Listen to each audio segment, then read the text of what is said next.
Welcome to the earthvox podcast.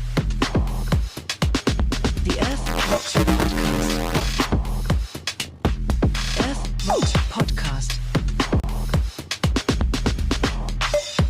Yes, indeed. I am a little bit late today. Again. By choice, I suppose, not by accident. I don't know how important keeping the schedule should be to me. But I feel as long as I have the free time to record a show on the day that I'm supposed to be recording it, then I don't need to fiddle around with trying to block out a new hour of time somewhere else, invite a guest, this and that, to figure out how to create the content that week. However, I must inform you, it sounds, unfortunately, like my audio is still suffering as it was last week. Inexplicably, if you enjoy the audio version, you know nothing of these struggles. But I did decide that I was going to take a little extra time this morning and make sure, this afternoon now, yes, we are 2 hours and 20 minutes later than initially advertised. Let's see. I am going through my settings here. I'll probably cut all of this out for the audio only listener. But there really doesn't appear to be any kind of issues that I can detect in this area. But for some reason, and it's really frustrating, I went and checked the audio quality of the stream and didn't realize at the time that intermittently there is some what seems to be data loss causing weird distortion that goes in and out. Pretty cool. So I will jump in here to this section of settings and see if perhaps this resolves the problem. Hello, checking. Okay. It seems to all still be working, although it did stop the recording on the audio version at a certain point. So I will check in with the stream again and see what I can learn.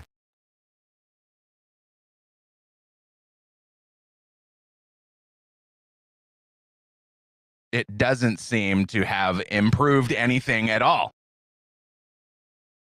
But I need to hear myself say that before I can. So I don't know. I guess I will troubleshoot further. It sounds like it's maybe better at this point. No, I can still detect the static coming in and out. I don't know. Let me check my VU meter. Yes, I'm well below clipping levels there. Let's look. It's gotta be a Riverside problem. Maybe if I bring my volume down here a bit.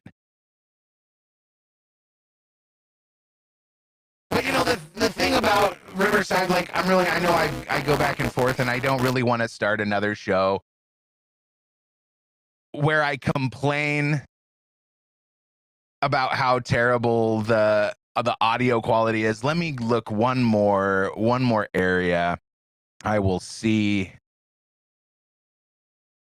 if there's any additional settings I can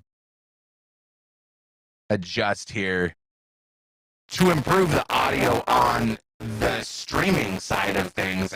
You know, as I said before, once we get into the audio only side, it will be that we will have none of these problems. It's some issue with communication between the computer and the World Wide Webs. But I restarted everything this morning, and I have fresh files saved. I took care of all of the previous problems as I should. I will I guess I'll just bring my volume down here. Let's see, maybe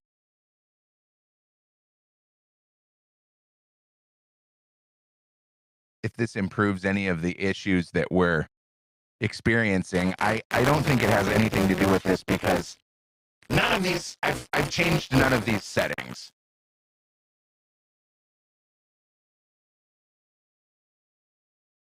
I mean, and can you think of anything that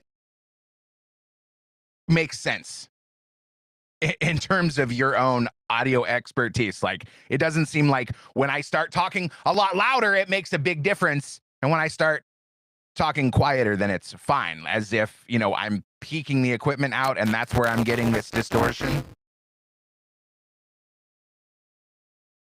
I would like to pat myself on the back for being able to stay focused on what I'm saying, despite the fact that I'm also listening to my own voice a few seconds behind.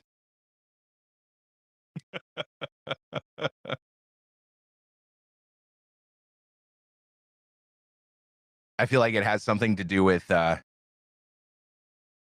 blocking out the noise that your children are constantly making. Although I did that to my mom when I was a child myself at home. So, okay, I am out of ideas. And I wonder what we will have to do to rectify this problem moving forward. Because I know if I create a support ticket and I complain to Riverside, they will say, oh, this is just a problem of your own. It's because of your internet. You don't have good enough internet. Well, I have top tier internet. This is a product that they are marketing to the public for this very specific thing that I am using it for right now. So if they can't improve on a product for, I guess, average, middle, medium size content creators like myself, then what do I keep them around for? They make a moderate contribution to my workload, but I listen to just, I only get a few seconds of clear audio before I get weird distortion.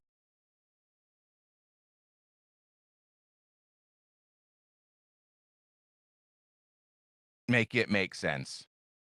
I do want to send an email and berate them. And I know, I talk all the time about how I kick off every show talking about all of the things that I hate and how upset I am about these shortcomings. So today I want to talk about the things that I love. And even though I'm incredibly distracted now by this persistence problem that I really looked at everything on my end that I could have repaired, and it makes no improvement. So I apologize for the lackluster quality. I will find a solution this week.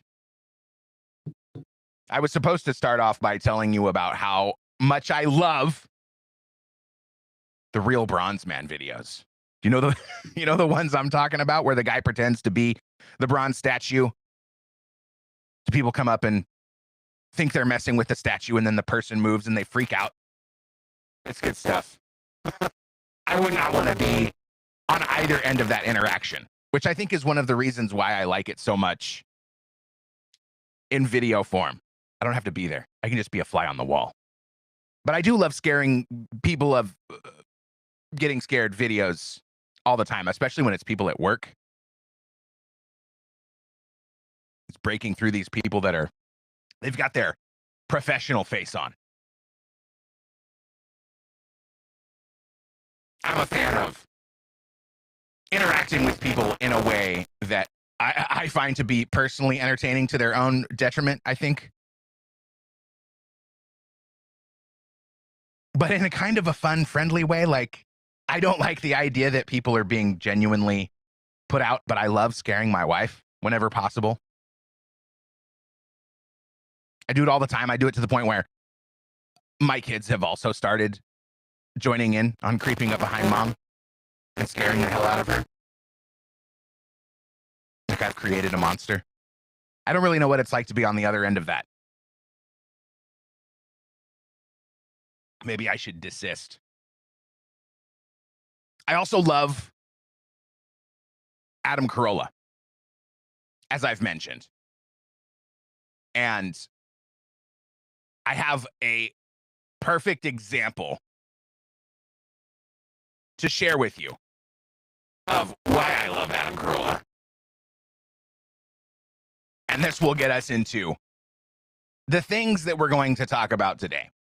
Adam Carolla has been documenting via vlog all of the things that have been going on in the Palisades in Malibu with the fires that just kicked up again in some canyon in Southern California, burning up thousands and thousands of acres.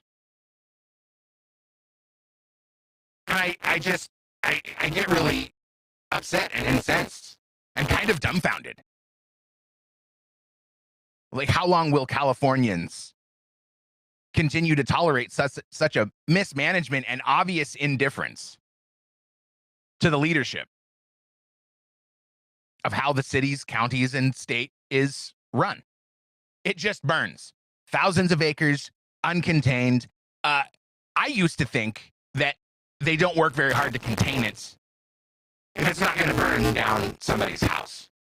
They just let it go. It's the natural order of things. There wasn't anyone to put out wildfires in, and still probably isn't in 90% of the world. Wildfires burn, they go out. It's like a renewal. It's a natural renewal. Although not these wildfires, right? These wildfires are caused through stupidity and then burn out of control because of incompetence. And the saga continues in California.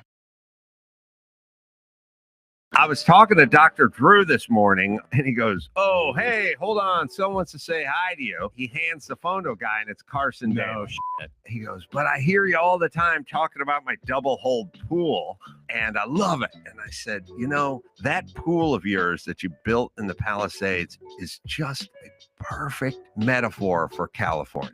Carson was explaining to me that he had to build a pool in his backyard.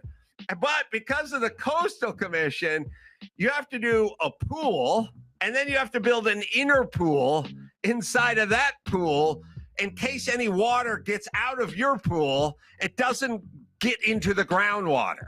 They want you to have a double-holed pool, but their single-holed reservoir doesn't have any water in it. And then the fire hits, and there's no water to put it out, and the place burns to the ground, and millions of metric tons of carbon are put into the air, and then it rains 2 weeks later, and all of the toxic burnt trash and all of the furniture and all of the paint and all the automobiles and the Teslas and the batteries and everything that was on the hill washes right down the street and right into the Pacific Ocean. Every piece of furniture, carpet, every piece of nylon, every rubber hose on every car, and every toxic thing in their house has been melted, liquefied, and ran to the sea, and is now killing all the turtles down there. Did you get your wish, Coastal Commission? I don't think so. If your goal wasn't having toxins in the sea, I would say focus on the mayor and the governor managing the forest and keeping the reservoirs filled versus Carson Daly in his swimming pool. But he still has a pool. He sold the house. I was talking to Doc. It's top tier. I know Adam Carolla he's not the most famous podcaster. A lot of people still don't know who he is. But that's top tier. That's top tier podcasting content. And what do you think behind the scenes? With the city councils and commissions and mayors and city planners and permitting offices, like what do you think? What is their actual goal behind closed doors? The written memos that don't get shared around, that don't leave a paper trail, that aren't, they can't be sought out through Freedom of Information Act requests. Like, what do you think they actually say? We're keeping the ocean safe. We're keeping the air clean. We're protecting the earth. No. So what do they say? Who cares? We're just trying to milk another dime out of the people that are rich enough to be able to live in Malibu. I guess construction has started in a few places. That's wonderful. It's still mostly a wasteland. 8 months later, look up the videos. Check out the vlog yourself. I'm really excited that he is on a crusade. And he has been for a while. But this is like a real genuine opportunity, because the interest in what's happening in the neighborhoods with the rebuilding and, what's left after the fires has piqued a lot of people's curiosity. So go ahead, search out Adam Carolla on YouTube and check out those vlogs. Let me know what you think. I think there's a real chance for people to wake up and take back control of their cities, towns, lives in California, because it's become so blatantly obvious to them how incompetent their government is. And it's not just their government. It's all of our governments up and down the West Coast. Tell me in the comments if you have a government that you don't find to be completely inept and incompetent. I can't believe they're chip sealing the roads in my town, which means they lay a layer of tar down on the street and then dump a bunch of gravel on it and run over it with a steamroller.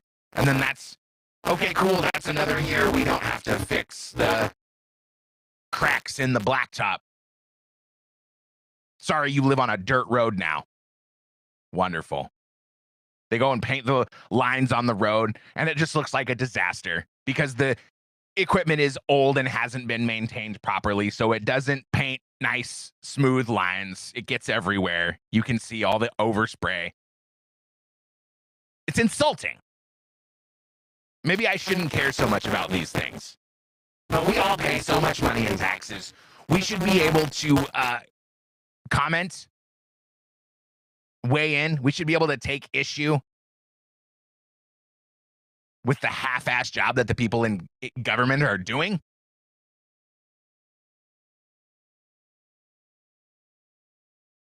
I'm expected to perform at the highest level at my job. How come the people that I'm paying to run my government and take care of my streets aren't held to the same standard? Well, that's because government has so very shrewdly designed the management structure so that, 330 million of us are responsible for trying to cohesively run our governments. It's delightful. Cracker Barrel was in the news, as you may have heard, because it was apparently a slow news week. Cracker Barrel's changing its sign. Oh no. They're taking the cracker and the barrel off the sign. Now all we have are the words cracker and barrel on the sign. The humanity.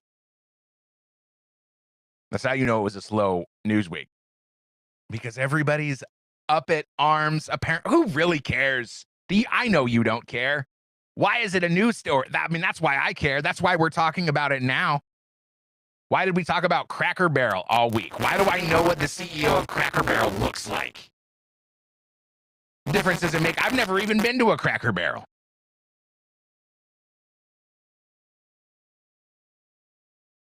But it's big news.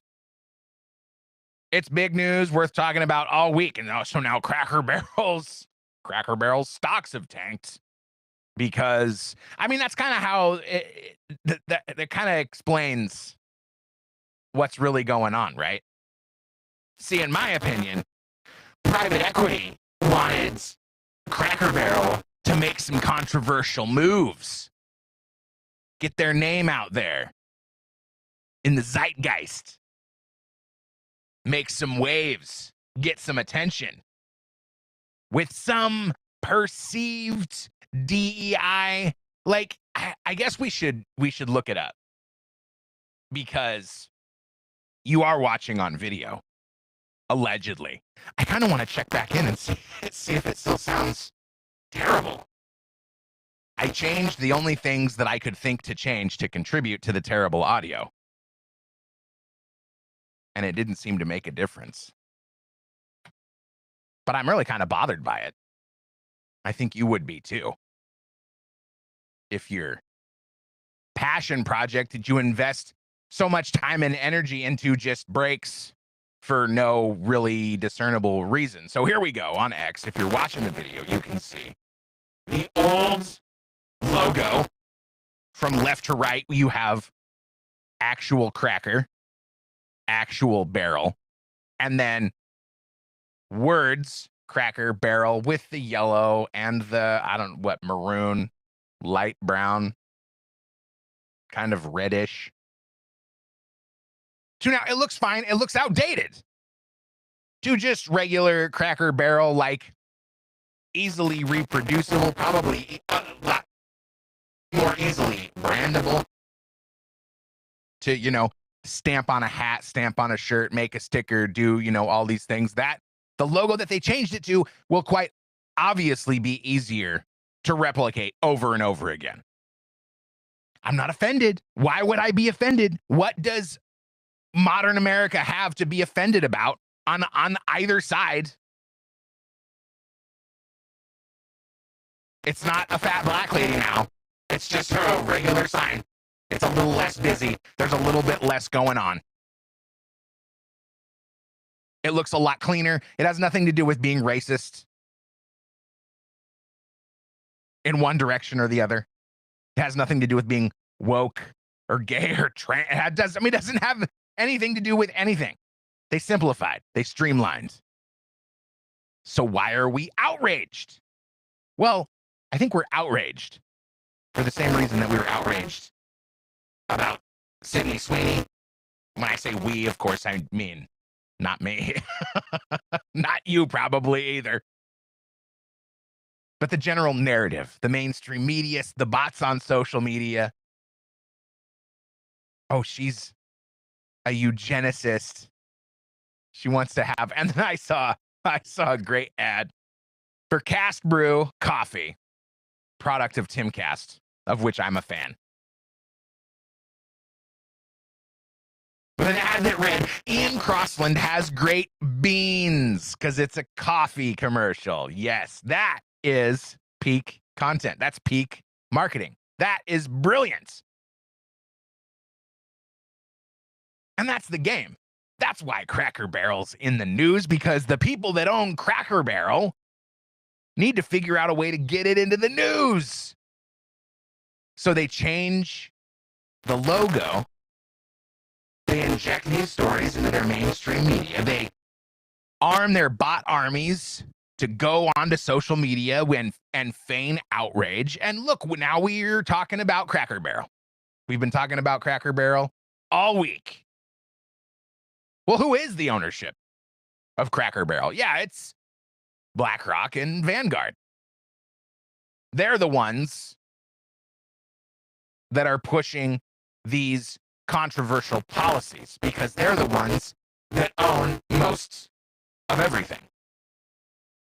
They do. Look it up. They own 10%, 15%, 20% of almost literally all the companies. So that's why all of this propaganda gets pushed throughout the corporate world. Because they don't just own all the restaurants. They own all the media companies. They own all the corporations. And they can use this control to push all of this diversity, equity, and inclusion, environmental, social, and governance standards, all of the things that have been agitating us for the last decade or longer. It's all from Blackrock. The Gap came out with a new commercial this week to apparently inflame the people that like American Eagle. So we also had a denim war because it was a slow news week. Here's a little bit of the ad from Gap. But I have to charge. My milkshake brings all the boys to the yard, and their life is better than yours. It's very diverse. Better than yours if you teach you, but I have to All different colors and genders. And it's denim. And so, of course, the media went to war with the culture. See, this is a better jean commercial, guys, because it's about being diverse and comfortable with who you are and just be you. This was the message coming out of the Gap ad. So with Cracker Barrel making headlines because of whatever, just nonsense. It's fake nonsense. There's no reason for Cracker Barrel to be in the news. Then Gap releases their commercial right on the heels of the Sydney Sweeney American Eagle sensation. So I did some digging. Who owns? Well, first I thought this has got to be an NSYNC, NSUCK kind of situation because back in the day when NSYNC was a sensation, when boy bands were storming the nation. I'm not writing a poem, although maybe I should. I learned pretty quickly and was really actually impressed that the same people that were making the NSYNC shirts were also making the NSUCK shirts. So it doesn't matter if you're paying $40 to get an NSUCK shirt to wear your distaste for the boy band that gave birth to Justin Timberlake. You're still giving $40 to the company that supports NSYNC. And that's the scam, isn't it? My assumption was, American Eagle is owned by Blackrock and Vanguard, just like the Gap is owned by Blackrock and Vanguard and State Street and massive investment funds.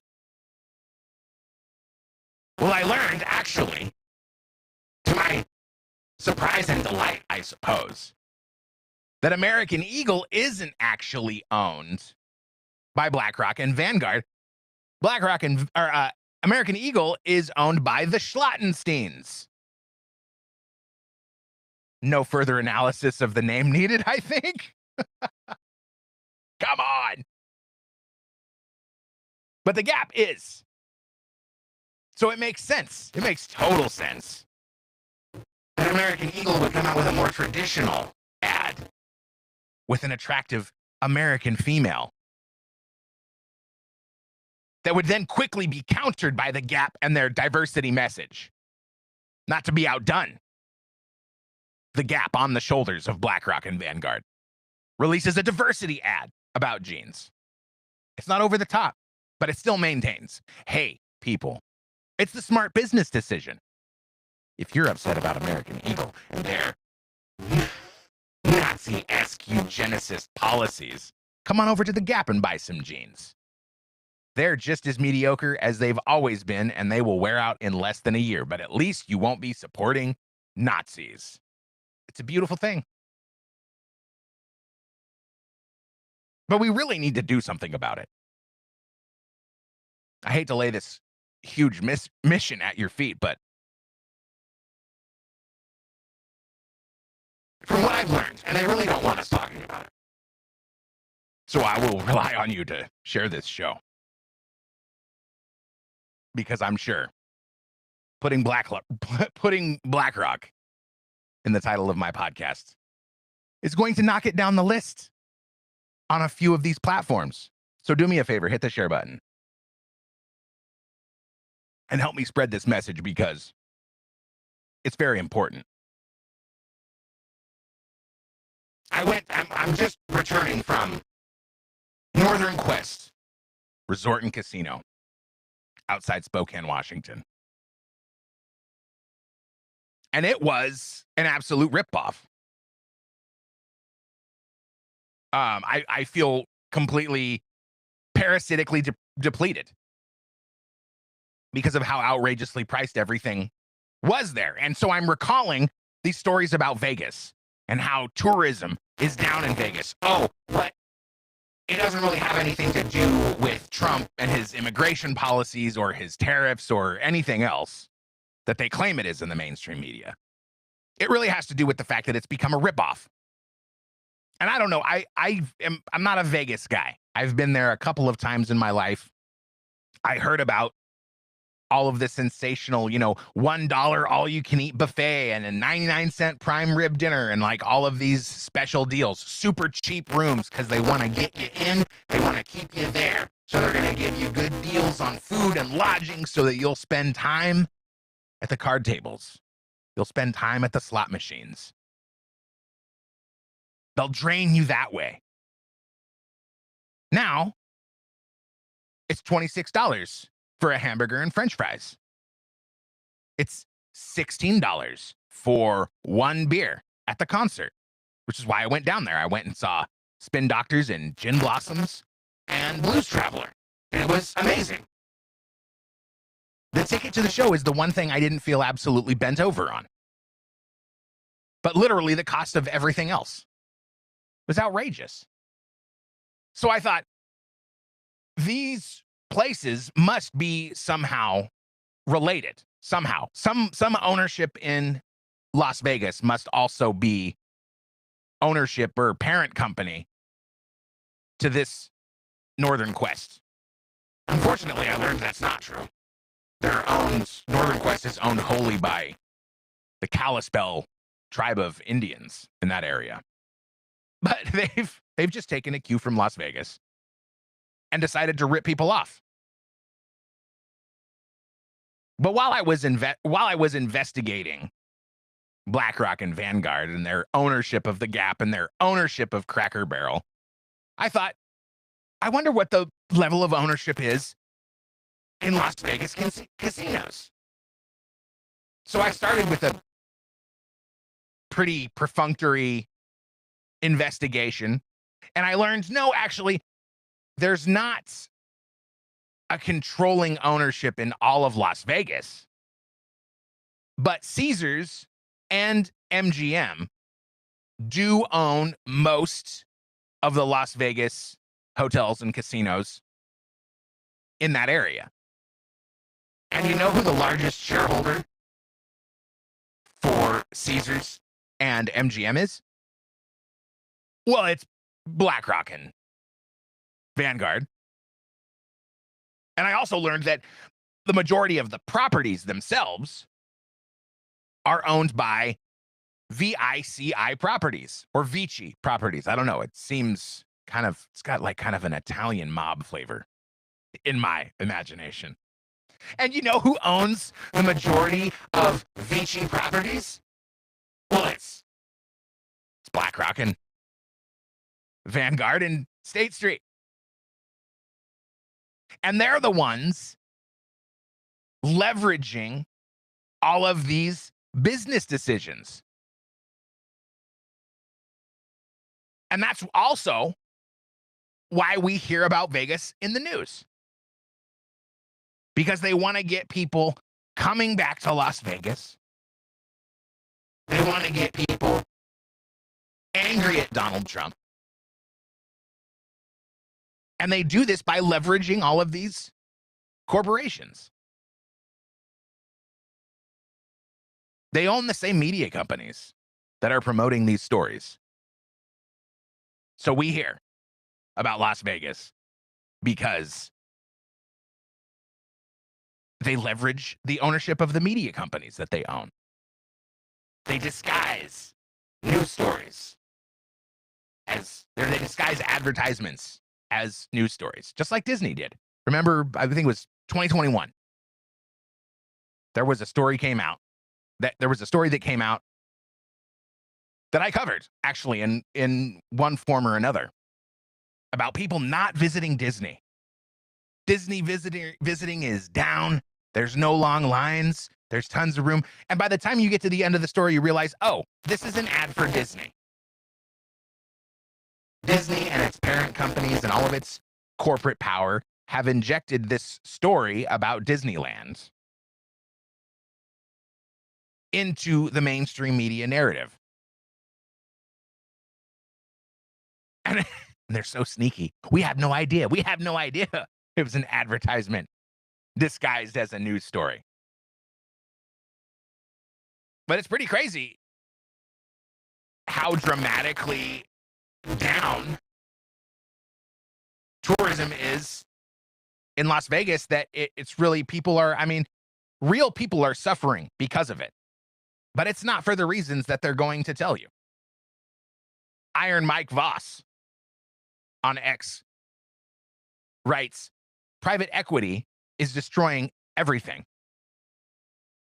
And Vegas is perhaps the flagship example. It has to end. So what are we going to do? Boycotts don't work here because they likely own the company that you're going to give your business to after you take your business from the company that you don't appreciate. These are the ones causing all of the problems. These are the ones injecting all the social agitation.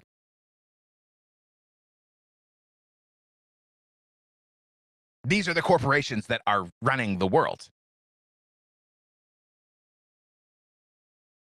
They have the same amount of control in politics.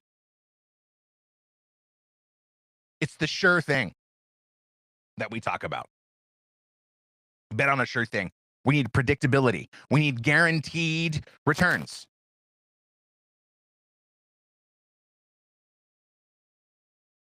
So where do they get all this control? How is it that they're able to control these companies? Grok broke down a wonderful explanation.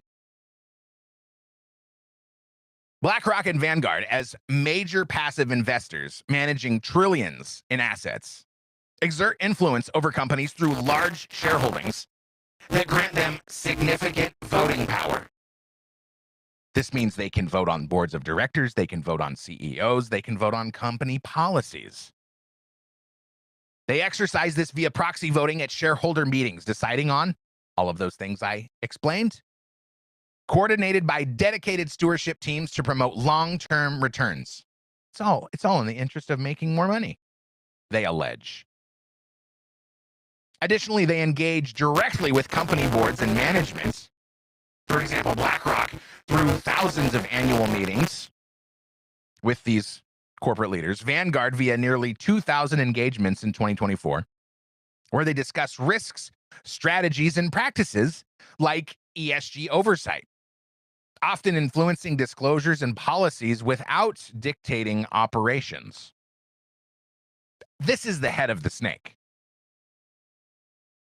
They tell these CEOs, these upper managers, make it happen. And what if they don't?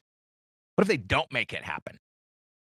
Well, then BlackRock says, we're going to sell our entire stake in your company because we don't believe that you're acting in the best interest of our investors, BlackRock says.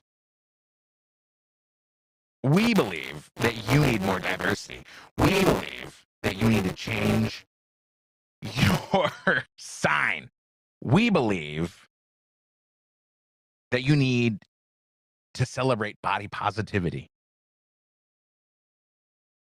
We believe that you need to celebrate the trans agenda. And if you don't, we're going to crash your stock price. Real world examples brought to you by Grok. Shout out Grok. SoftBank's 2023 sale of nearly its entire 14% stake in Alibaba, worth $7.2 billion, led to an immediate 3 to 6% drop in Alibaba's stock price upon the news, erasing over $12 billion in market value due to a perceived loss of confidence from a key backer. Berkshire Hathaway's, that's one of Warren Buffett's organizations, Berkshire Hathaway's 2020 dump of its full stakes in major U.S. airlines amid COVID-19 caused notable price decreases in those stocks, with United Airlines citing derailed bond plans and further market pressure from the signal of Buffett's exit. And this is why the world works. The way the world works. Because these three companies, State Street is the other one, have so much influence over the corporate world that they have unmatched power to dictate the way these companies operate. And they really don't want you to know about this. Here's a prime example. I asked Brett Pike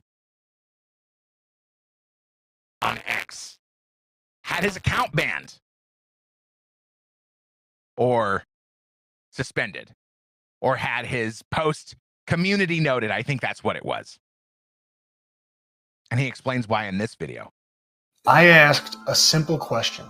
Why is Blackrock allowed to buy single-family homes? But I did not expect that question would make shit hit the fan, because the post would not only get 2 million views, it would not only get community noted as being wrong, but community notes went out of their way to post that I was wrong on their timeline. And then I learned that this was a big deal to Blackrock. Like, they're paying for this search result, and they want to make it perfectly clear that Blackrock is not buying individual houses in the US. So then I thought, let me look a little bit deeper into this. Now, according to community notes, Blackrock does not buy homes. This post is likely referring to Blackstone, which does buy homes. Blackstone is the world's largest asset manager, a financial firm that manages over $1 trillion in assets and was founded in 1985. So I reposted community notes and I asked Grok if Blackrock and Blackstone have any common origins and who the 3 largest institutional investors are in Blackstone. What do you think? What do you think he found out? And according to Grok, yes, Blackrock and Blackstone share common origins. Blackrock was founded in 1988 as Blackstone Financial Management, a subsidiary of Blackstone, and became independent in 1994 after Blackstone sold its stake to PNC. As of 2025, the top 3 institutional investors in Blackstone are Vanguard and BlackRock, who owns 51 million shares of the company. Oh, you silly peasant. It's just 51 million shares. Yeah, they only mostly own the company that we've made sure that you get community noted on. Because, I mean, the knowledge of this making it out to the world is a gigantic threat to their power and influence. Because if we know that these few financial institutions are literally controlling the culture, well, then we can create political pressure. We can start calling our congressmen. We can start voting for people that will speak to this problem that BlackRock, Vanguard, State Street, Blackstone are literally taking over the world. And you know it had to look like this. It had to look like this when the supervillains actually did try to take over the world. They're not holding us ransom, threatening to crash the moon into the planet. No, they're just going to turn us all into peasants. They're going to wipe out the middle class. We will all be hopelessly reliant on them. And for benefits and for table scraps. And the elite will be slaves to the system as well, because that is the system that keeps them wealthy. So there will be no stepping out of line. That's the ideal outcome. Those are the guaranteed returns. We get rid of the people that are financially comfortable, that have time to go to PTA meetings, that have time to go to town hall meetings, that have time to speak to congressmen and mayors and do a little bit of research and find out things for themselves. And we will turn them into peasants that are grateful for anything they have, AKA, we'll own nothing, we'll be happy. The end. That gentleman in that video was interested in private property acquisitions by these massive hedge funds and other financial institutions owned by these massive hedge funds. And I just wonder, I mean, I understand it's alarming in the context of poor newlyweds that can't afford a house because everything is outrageously expensive and it's a problem. But banks own all the houses anyway. They own the houses in perpetuity. I mean, it's really a great argument for a removal of property tax. You know who should be paying the property tax? Oh yeah, those massive financial institutions that always own the home. I mean, how long does the average person get to own a home without making a mortgage payment before they're dead? I wonder if Grat can tell me. I bet if he does tell me, it's not going to be very fast. Let's try anyway. How long does a person on average in the United States? You got to be simple with these brilliant artificial intelligence models. You got to be simple and straightforward and very deliberate. Otherwise, it doesn't know what you're trying to say because it's so smart. How long does a person on average in the United States? Oh, the untied states. That's pretty funny. In the United States, own a home with no mortgage payment before they die. I wonder if it's going to understand what I'm asking. This really brilliant artificial intelligence, top of the line. Quick answer. Come on. Searching. Who knows how long we're going to be here? I really, in terms of property ownership, I think it's a two-edged sword. I think it is not probably as important. I mean, it's awesome in some respects. In some respects, it sucks ass when you got to pay $10,000 for a new roof, $8,000 for a new furnace, another $8,000 for a new sewer pipe. Owning your own property really isn't that cool. So what do? We take out a massive loan from the bank, buy a property, make $1,000 or more, thousands of dollars in mortgage payments every month for years and years and years and years and years. Then what happens? Then we die. We give our home, we bequeath our home. We will it to our children. And the children, what do they do? I mean, do they move in? Maybe they move into it. I mean, I would love that for my child. The average American is 68 years old when they clear their mortgage. Life expectancy is 79. You spend your whole life. I mean, depending on when you buy your property. Your 30-year mortgage, maybe you don't refinance it. You get to live for maybe a decade without a mortgage payment. So that's 10 years, 11 years maybe, that the bank goes without a mortgage payment on that property. Then your kids take it over, and they likely sell it for even more money than you originally bought it for before you give it to your kids. And the bank gets to collect mortgage on that same property again. And over and over and over. How many times do these institutions get to sell the same property? I mean, how old is the house that you're living in now? Mine was built in 1951. That makes it pretty old. There's houses around here with mortgages on them that are over 100 years old. Many, many of them.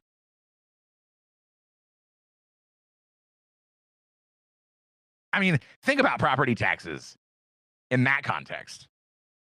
Who really owns the property, and why aren't they paying the property taxes for them? This is one thing that was lightly in the news this week. Trump says there shouldn't be any property taxes anymore. I mean, he always says these things, right? Can we really operate a government with no income tax and no property tax, with the only income coming in from tariffs? I mean, I would love it. I mean, I don't really care. Like, I have a pretty warped worldview when it comes to things like that. We just need these corporations to pay their fair share. Every conservative's favorite phrase, pay your fair share. I wonder if Blackrock and Vanguard are paying their fair share.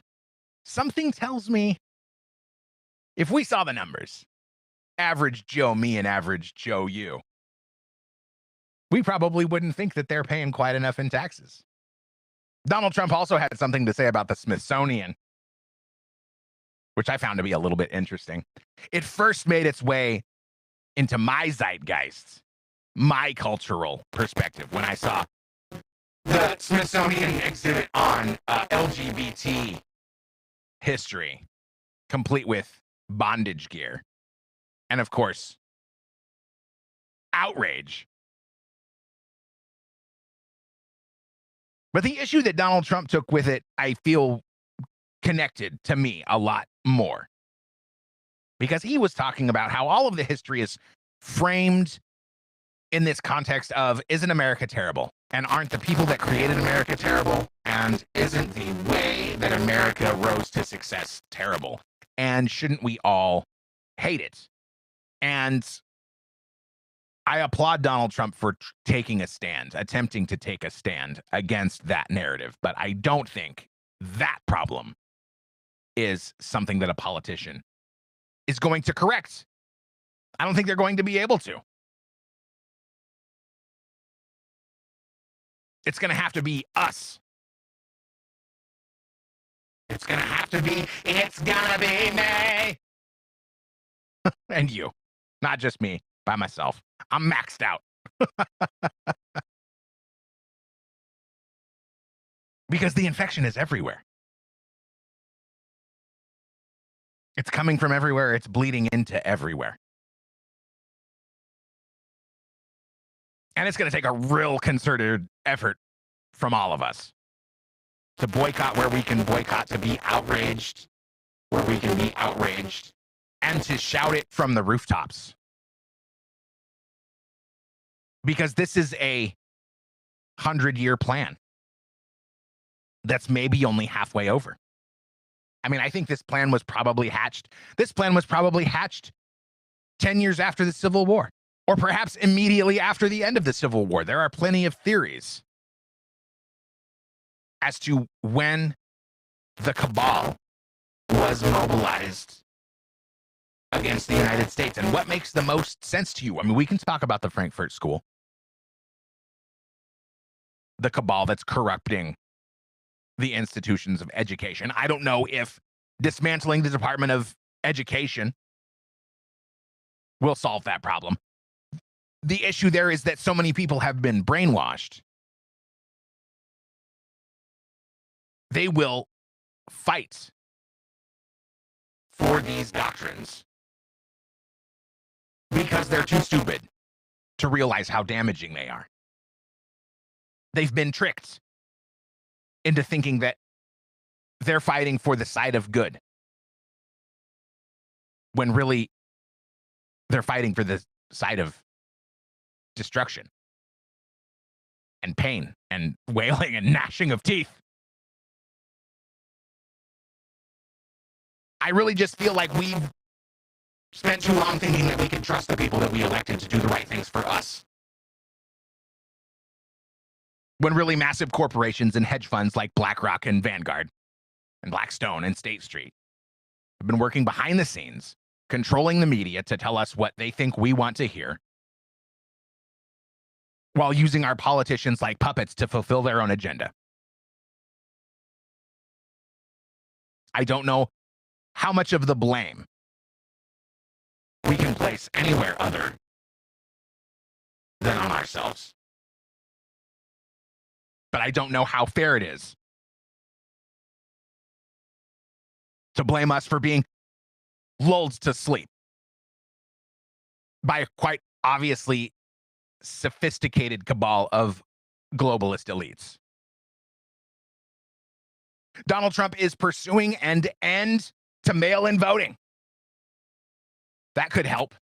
But of course, the left is all in against stopping that from happening and making sure that we know that elections are conducted at the state level and they have all of the control. The secretaries of state can decide how elections are conducted. I want to believe that the people whom I respect, that go out and say,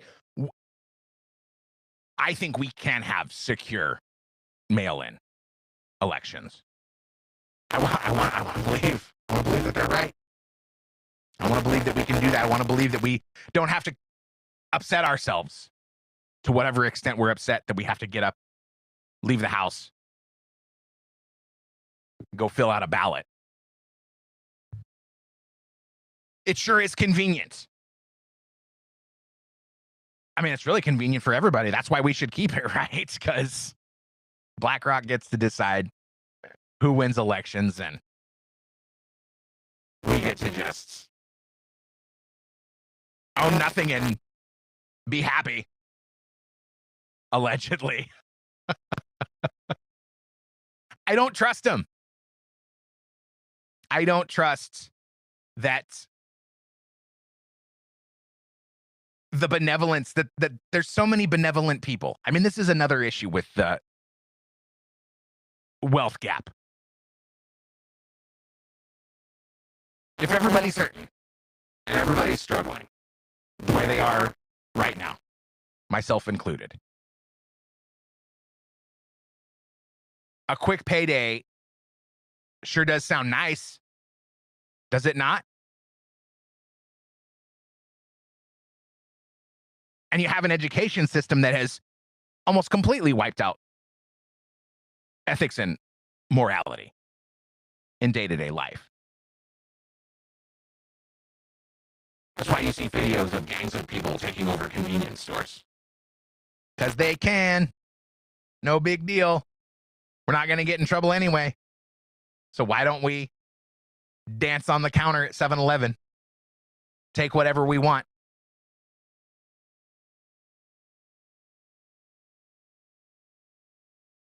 Is a legitimately elected politician going to rectify that problem, and how quickly? I don't mean to be so dark, so black-pilled. I just want you to know, understand the reality of your responsibility.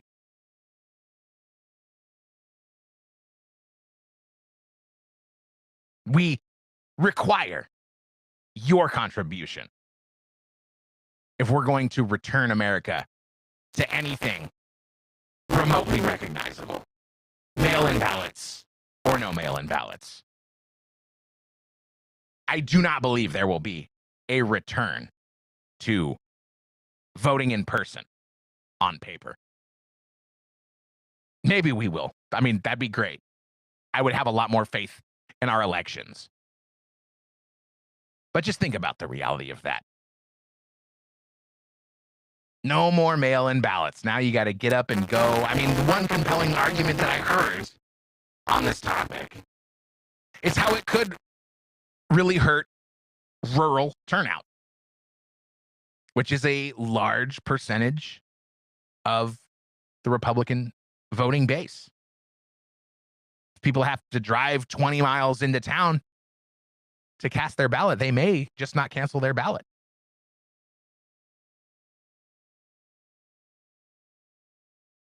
Would it be different in urban centers? I mean, these are the people that we're talking about. The ones that have taken over 7-Eleven. They're going around to these emptied out Walgreens and handing out mail-in ballots. Vote for Biden. Vote for Kamala. She's the same color as you, so hey, you know that means whatever you want it to mean, just mark the box. We gotta just, whatever, doesn't matter. Just fill out the ballot. Are those, I mean, do we really want to make voting more convenient for people? We really want it to be easier for people to just vote for a candidate based on the way their name sounds in their head? Or do we want people that actually care about their civic duty, that will do just surface level investigation into who this candidate is? What do they believe? Get on their website. Do just a tiny little bit of work. It's kind of, the future of your country depends on it. Maybe try a little bit. Make a tiny bit of an effort, or maybe we don't care what you think about a politician one way or the other. If you can't bother to pick yourself up off the couch and go to a polling station and vote, how much should we care about your political preferences? I'm old enough. I've gone to a polling place and voted before. It's boring. Sometimes it takes a while.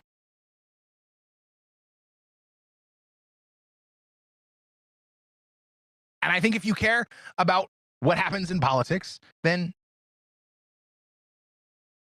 you can make that level of energetic investment. Or you can not vote. I think that's where we are now. I think restoring faith in elections is paramount. And if you can convince me that voting some other way than in person, on paper, in one day, is as secure and reliable, then I'm open to your arguments. But I'm going to be very hard to convince, and we should all be very hard to convince, because the people that we've been trusting for decades have all turned out to be liars, deceivers, and puppets of massive corporations that want to take over the world. Whoops.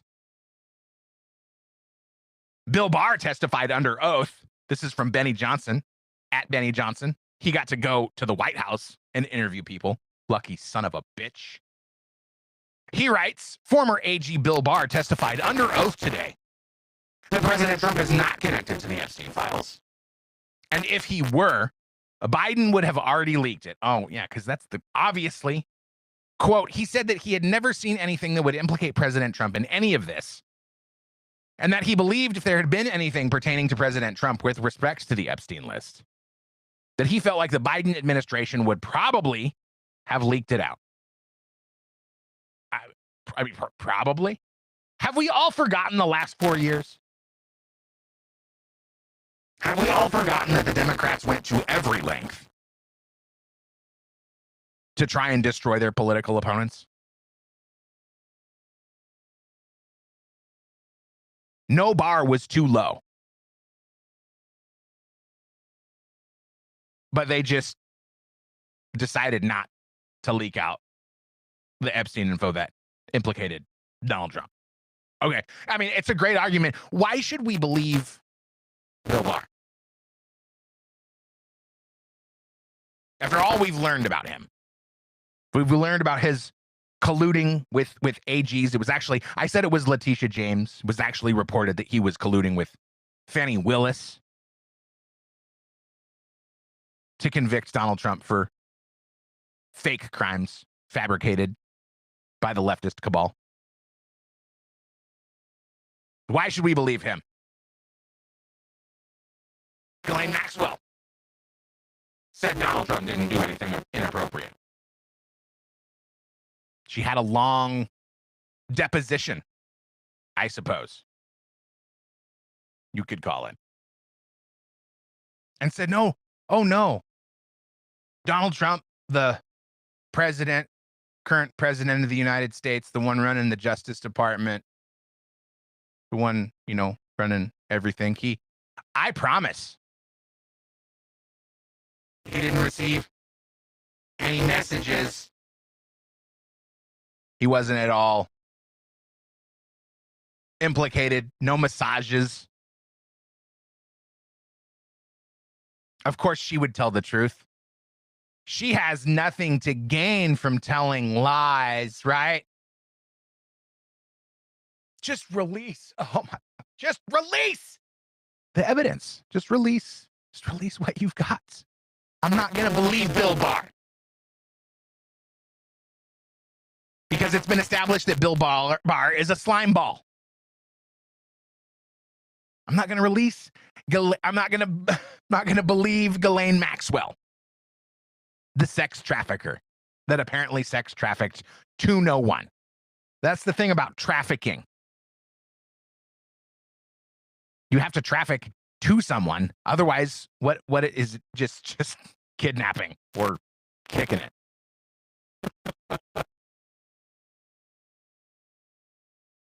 From Rep. Marjorie Taylor Greene on X, she writes, Ghislaine Maxwell says President Trump was never inappropriate with anyone and was a perfect gentleman in all respects. And of course, because, this isn't her writing any longer. This is just me. Because we want to believe what Ghislaine Maxwell is proposing, then we can just take it as fact and wash our hands of it and we can move on. Why won't they just tell us?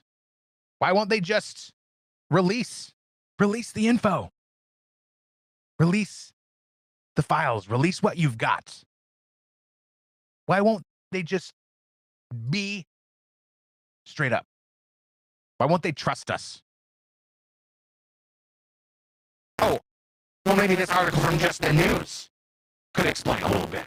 The headline, Judge rejects DOJ bid to unseal Epstein grand jury records. Oh. Well, it's because nobody that's in charge, nobody that's really in charge, wants any of this information getting out. From the article, a federal judge on Wednesday rejected the Department of DOJ's request, Department of Justice's request, to unseal grand jury records related to Jeffrey Epstein and his sex trafficking operations. The decision is a blow to the Trump administration as Attorney General Pam Bondi struggles to contend with public backlash over her handling of the case and the release of relevant materials. So even when we do finally have something to show, a judge comes out and blocks us from actually receiving it. Because, I'm sure national security or the privacy of the victims or any kind of excuse that they could possibly make to justify not giving us the information that apparently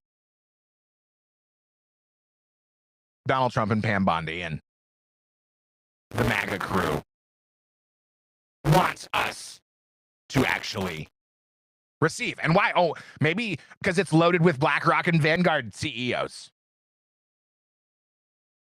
Partners. Real rich, powerful people. I wonder who the judge was. Is it too late? Are you still with me?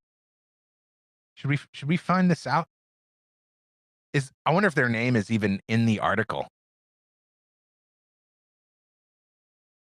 U.S. District Judge Richard Berman. Who do you think? What's your guess? Who do you put your money? Clinton appointee? Obama appointee? Donald Trump appointee? Oh no, he was appointed by Bill Clinton. Well, we know how associated Bill Clinton has been with Jeffrey Epstein and Epstein Island and all of that impropriety. So it just makes sense. It's another example. I know I sound like a broken record. Maybe we should just get rid of all the judges that have been appointed and hold elections for all new judges. After, of course, we secure the elections with same-day voting on paper, which will, maybe it'll happen. It'll be cool. The states all say they want to push back, but the reality of it is we don't have to, if the federal government doesn't like how they're handling their federal elections, well, then we can just say that their votes don't count and they don't have a voice in the federal elections. That's how that would go. Because remember, under Biden, how they just talked about not counting states' ballots if they didn't get them in on time? Yeah. There are ways. There are things to be done. This is where the frustration comes from. Because we could do these things. Oh, but a judge is going to block it. Or they're going to filibuster in Congress so that we can't actually vote. We're going to do whatever we can to remove the voice of the people from the conversation. Because even though they elected us, theoretically, I mean, does it all come together now? The elections are kind of shaky, kind of shady, kind of maybe not really all that legitimate. Most of the money for the campaigns comes from, well, who knows where. It's laundered through Act Blue. And then all of the decisions that are made seem to strangely benefit the biggest of the big donors. We get to go to war because that makes the military-industrial complex rich. We have pandemics that makes the pharmaceutical-industrial complex rich. I mean, how many... There was a story about how many new billionaires were created post-2020.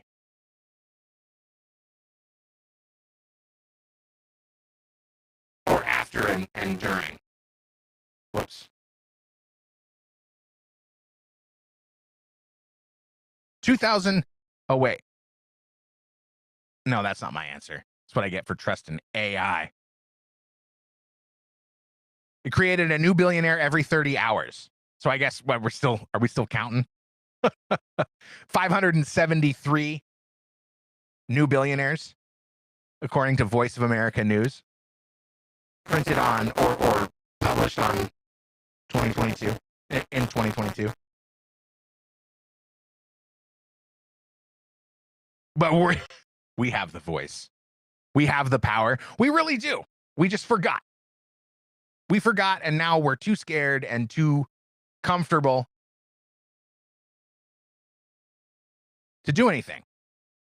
But as we become increasingly more and more uncomfortable, as things get more and more expensive, as the situation becomes more and more dire, Maybe we wake up. Maybe we get active. Finally, let's talk about something happy. Remember Al Green, the guy shaking his cane at Donald Trump during the State of the Union, had to be escorted out, then was censured by Congress, started singing. All the classy Democrats rallied around one of their own in Congress and sang songs, and he didn't do anything to affect the censure. It was just disruptive, which is really all the Democrats seem to want to be.